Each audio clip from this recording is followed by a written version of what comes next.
Exodus chapter 1. These are the names of the sons of Israel who came to Egypt with Jacob, each with his household: Reuben, Simeon, Levi, and Judah; Issachar, Zebulun, and Benjamin; Dan and Naphtali; Gad and Asher. The total number of people born to Jacob was 70. Joseph was already in Egypt. Then Joseph died, and all his brothers, and that whole generation. But the Israelites were fruitful and prolific. They multiplied and grew exceedingly strong, so that the land was filled with them. The Israelites are oppressed. Now a new king arose over Egypt, who did not know Joseph. He said to his people, "Look, the Israelite people are more numerous and more powerful than we. Come, let us deal shrewdly with them, or they will increase and, in the event of war, join our enemies and fight against us and escape from the land."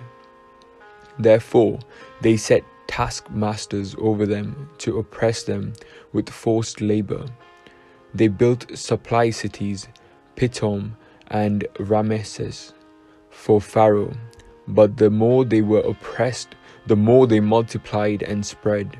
So the Egyptians came to dread the Israelites. The Egyptians became ruthless in imposing tasks on the Israelites, and made their lives bitter with hard service in mortar and brick, and in every kind of field labor. They were ruthless in all the tasks that they imposed on them. The king of Egypt said to the Hebrew midwives, one of whom was named Shiphrah and the other Puah, "When you act as midwives to the Hebrew women and see them on the birth stool, if it is a boy, kill him, but if it is a girl, she shall live." But the midwives feared God. They did not do as the king of Egypt commanded them, but they let the boys live. So the king of Egypt summoned the midwives and said to them, "Why have you done this and allowed the boys to live?"